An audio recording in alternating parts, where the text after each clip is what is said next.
Welcome back to Diving into Watches, and I'm almost I'm almost laughing because the watch review we're going to do today, I don't want to say controversial, that's not the right word, but to the purists of the hobby, This is blasphemy. This is madness. I don't want to say it's blasphemy or sacrilege, but there are purists to the hobby that there's just certain watch brands that are persona non grata. That Mostly I'm treated with a kind of a mild neglect, as if I were a stray dog or an unwelcome guest. they don't even consider them watches. They'd probably tell you that an Apple Watch is more of a watch than the brand I'm going to talk about. And to a certain extent, I don't disagree with them. In other areas, I do disagree because this particular watch brand, the watch that I'm going to be reviewing today, is one that actually got me into watch keeping, watch collecting, the hobby, and it started my journey down this rabbit hole. I fell in love with the Rolex Kermit, but that was probably 15 years ago, and it was so far out of my price range. Even back then, I had the opportunity to pick one up. I think it was 15 years ago, but you could get it from an authorized dealer, and it was $7,500. And I almost pulled the trigger on it, but I got cold feet and I backed out of it. And now I wish I never would have. Had I understood watches better, I would have bought it. But I saw this one and I thought, oh, it's just like it, not knowing anything about watches. And oh my gosh, it's only I think it was $100. I'm going to get this watch. You probably already know the watch I'm talking about right now. But the particular watch company we talk about has a long horological history, clear back into the 1800s. But like many watches, watch brands, they either defunct, go away, or they get better, or they go the way of Invicta. Marianus Antonius of the Nova Invicta. These are. Yes, I said it. I said Invicta. Because if modern versions of Invicta, and I'm not knocking, if you like Invicta and it's your thing, more power to you, man. Because at the end of the day, the only person that matters is to you, and that you love wearing it, and that's all that matters. Not my thing. Big, huge, gaudy watches. They're monstrosities, you know. So if your thing is watches like this, or watches like this, or watches like this, then Invicta is your thing. But they do have one that I think many people can relate to, and many people can appreciate, and I think would agree with me. And if you don't agree with me, I think more would agree than disagree, that it's still a solid watch, was a solid watch, and hopefully Invicta doesn't cheap out on this one. And it's the one that gets so many people into the watch world, that got me into the watch world of automatics, and that is the Invicta Grand Diver. This particular one right here. There's the Grand Diver and there's the Pro Diver. The difference between the two is the Grand Diver is 300 meters of water resistance. The Pro Diver is 200 meters of water resistance. The difference is in the band quality, a milled clasp and a non-milled clasp on mine that you're going to see, which is probably over 10, 11 years old now. I've had to put a new band on it because the original band broke, and it's not on the milled clasp anymore. I need to swap that. It's on a press clasp. And the difference is in size. The Grand Diver is 47 millimeters, typical to Invicta and their big honking watches, and the Pro Diver is 40 millimeters. But the thing about them is, even today, if you go on Invicta's website, you can pick up a Pro Diver for $44 or $45, I think, for a quartz, and about $80 for the automatic, which is basically, it's an NH35. And you can get the Grand Diver for like $108 off their website. I think it's the same thing on Amazon, Joma Shop. You can get them all day long. And this particular watch is a solid watch. You're getting the automatic. You're getting an NH35. You're getting a decent build. You're getting something that can teach you about watches and get you into the hobby and move on from there. But where that value and watch stops, and I agree with, is when people start the argument that their Invicta is just as good as a Rolex, or is just as good as a Tudor, or is just as good or better than a Hamilton. And that's just BS. Anybody try to tell me that my Grand Diver is just as good as or better than my Tudor Pelagos, which I will be reviewing, is full of it. It's night and day difference. Yes, they both tell time, and that's where the similarities stop. That's like saying a person saying, hey, my Kia Stinger is just as good as the Porsche 911. No, it's not. And there's just so many reasons why it's not. But it's not saying that the Kia is bad either. And it's not saying that the Porsche is bad, because people will argue that, oh, Rolex is stupid and Tudor's stupid. Why would you pay that much money? It's just a watch. Why does anybody pay anything for what they pay? I think the Invicta Grand Diver, when people ask me what is a good solid entry level watch to get into so I can see if I even like watches and automatics and dealing with and all that, I instantly steer them right towards the Grand Diver, the Pro Diver, every single time.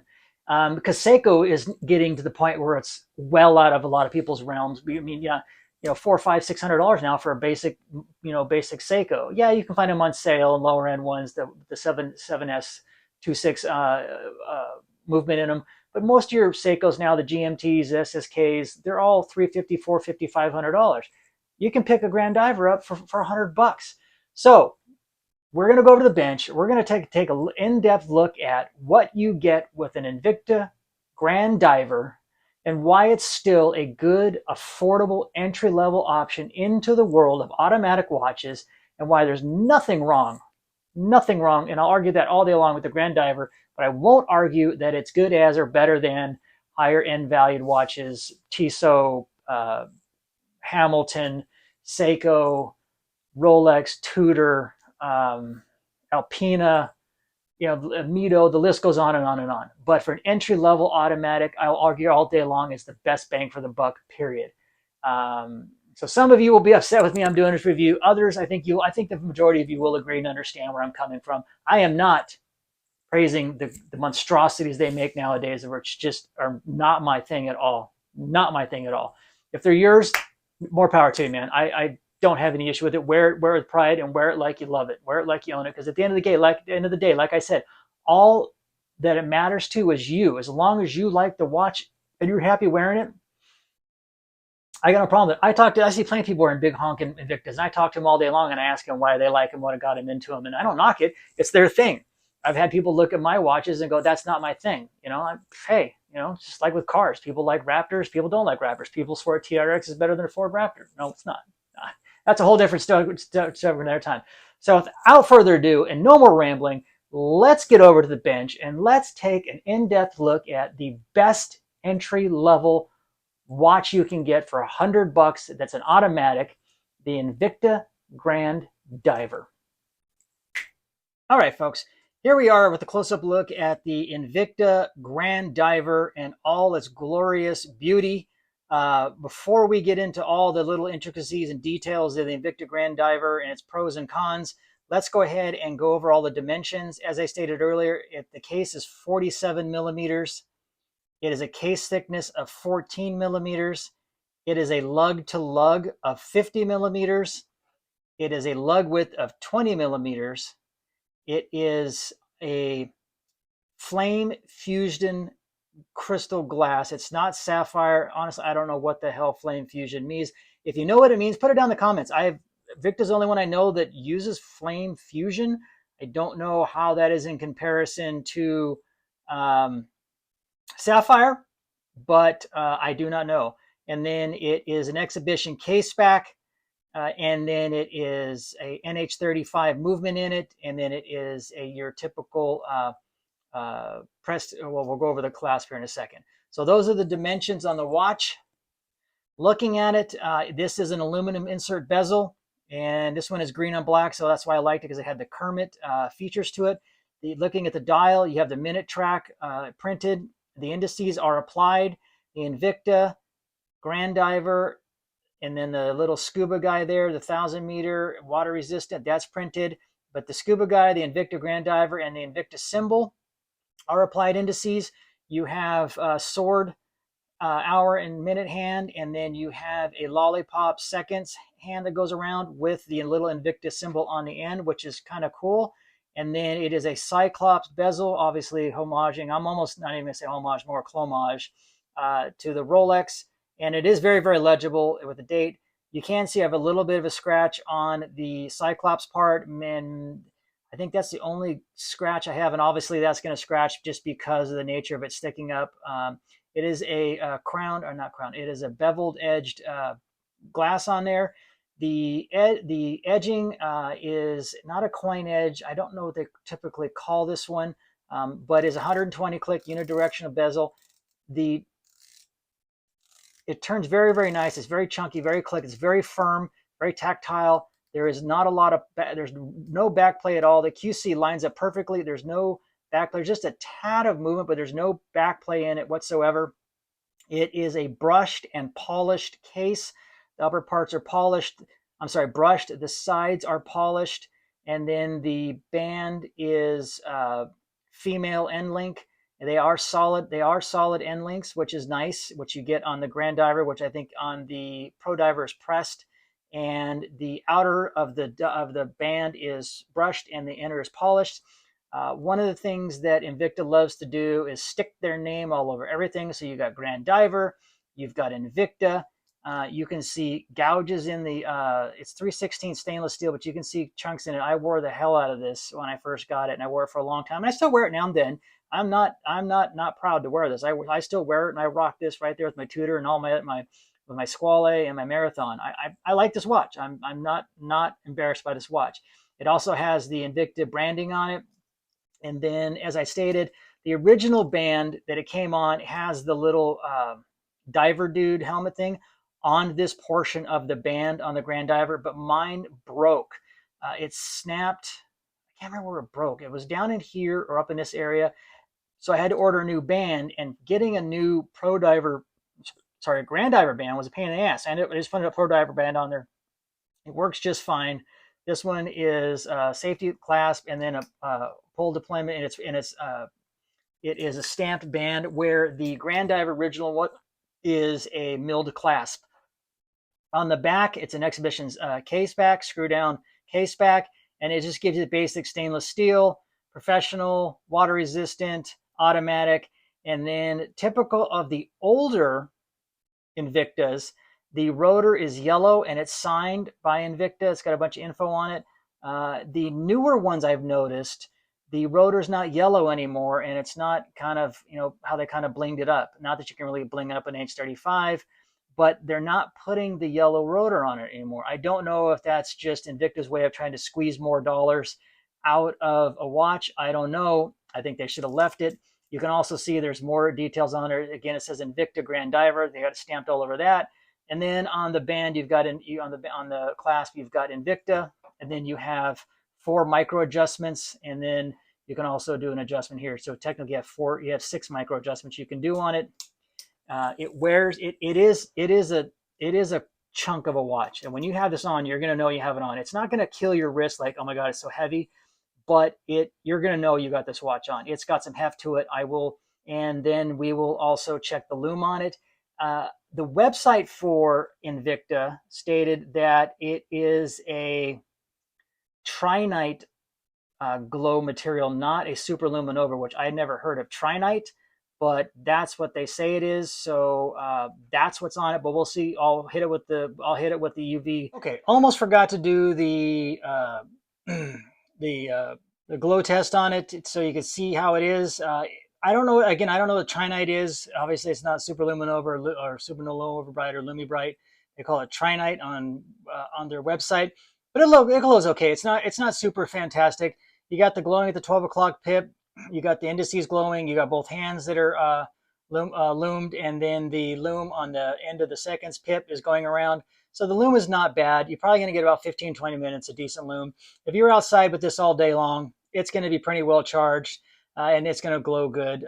But obviously, this is another area where Invicta keeps the cost of this watch down in what the lume application they put on here. So overall, it's not bad. You can see the indices are already starting to go down versus the hands. I only hit this probably about 5-10 seconds with the ultraviolet light. But I don't, again, for the price point you're at, you can't be expecting, super high-end additional stuff here. But overall, I think you're going to be just happy with this one. All right, folks, here it is on my 6 1/4 inch wrist. I think it fits perfectly. I don't have any complaints about it. I think it fits great. I haven't worn it in a while, so it's a little loose. We're getting ready to go into summer, so I have it loose, but I probably could tighten it up and just make it just a little bit snug. But it doesn't slide down my wrist. It fits very comfortably, even though it's 50 millimeter lug to lug. The way the end links drop down very, very nicely. I'm sorry, it's female end links, not male end links. The female end links allow the watch to drop down very, very nicely. It's absolutely awesome. I absolutely love it. I don't think you can go wrong with this watch. I think it fits comfortably. It looks great. I'll make sure I include some outside shots so you can see what it looks like in the sun. I don't think you're going to go wrong with this one. Oh, I forgot to do my watch check today. So let me throw on my watch that I'm wearing today, and then we'll go back over the studio for a final review. I am wearing my Shirokara watch company made by an independent watchmaker in Kyoto, Japan. I believe it's Kyoto, Japan. I've been following him for a long time on Instagram on the work he does, and he finally went live in making them. He creates all his designs based off his late 60s, early 70s Tudor, Submariner, Blancpain style dive watches. I mean, look at the domed acrylic bezel on that thing. That just exudes 1960s completely. Drilled end links, screwed on the band, milled clasp. This is true to old school acrylic dome. He got some nice patina on there on the dial and on the hands. You can see it's in Japanese writing, the name of the company, and then also says superlative chronometer, and then it's got in Japanese and it's Submariner. It's just such a cool watch made by an independent watchmaker out of Japan. I will put the link to his website in the comments, but definitely check him out on Instagram. I will be doing a full review on this one. It's 39 millimeter watch, so it's even stays true to the sizing of the day. This has male end links. No, it has female end links. I'm sorry, it has female end links. So it's very, very comfortable, and I'm absolutely in love with this watch. So without further ado, let's go back over the studio and give you my final reviews on the Invicta Grand Diver. Well, there you go, folks. I think you'll agree with me. I think that you would agree that the Invicta Grand Diver or the Pro Diver, whichever way you want to go, I would probably send people more towards the Pro Diver because it's 40 millimeter versus 47 millimeter. Unless you're a big wristed person or you're someone who just likes big watches, then I tell you to go Grand Diver. But I think we'd all agree, and I bet you almost all of you out there who follow me, and I appreciate every one of you, you probably got Invicta in your collection. I actually have two, and I have one that's down the line that I'll do another review on. It's one of the more classic style, not gaudiness.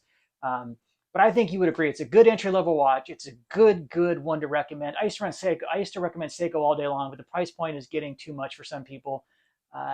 And you just can't go wrong with an $88 Pro Diver or a $100 Grand Diver. I think it's a fantastic watch, considering the other things that they make that are just, okay, whatever, man. You know, you got the Jacob and Co. watches that are, $500,000, $1 million, and I think they're on the level of monstrosity as just as much as Invicta watches are. So just because you can spend a lot of money on a watch doesn't mean it's not a monstrosity. You know what they say is beauty's in the eye of the beholder. You know, one man's treasure is another man's trash. So let me know what you think. What's your opinion on Invicta? Do you own an Invicta? What was your first starter watch? Was it an Invicta? Do you disagree with me, and why do you disagree with me? Or do you agree with me, and why do you agree with me? I know this is such a controversial topic. It seems like so many times this comes up that the comments just blow up with just, it's almost like the country. We're so politically divided. In the watch world, we're so divided on this watch. There's no middle ground. It's either you hate it or you love it. And it's just, if you like them, you're horrible. You don't know what the hell you're doing. And if you don't like them, you're a snob. A snob, you can't say that anyway because everybody doesn't like everything. So we're growing. We're almost hitting 1,000 subscribers. Once we hit 1,000 subscribers, I am going to be doing a giveaway from my watch collection. I'll pull 3 watches out. There are ones that are well worn, but there's a free watch. I will be pulling 3 watches out, and I will be randomly picking a winner on that day that I do that, and I will send that out to that person, but it's not till we hit 1,000 subscribers. But one of you guys, one of my subscribers, will be winning a very, very cool watch to celebrate us hitting 1,000 subscribers, which hopefully will happen this month, and we can do that. We've got more great reviews coming for you, more awesome watches coming up. We continue to grow. Thank you very much. Please hit that like button, hit the notification bell, because they keep changing the algorithm all the time. And my videos and other people's videos, I notice, are not dropping into my feeds because they're changing something. So make sure you hit those, hit that big thumbs up. Thank you for watching. Everybody have a safe, great weekend. And as always, be honorable, be kind to others, because you don't know the battles they're fighting. I'm diving into watches, and always, I'm out.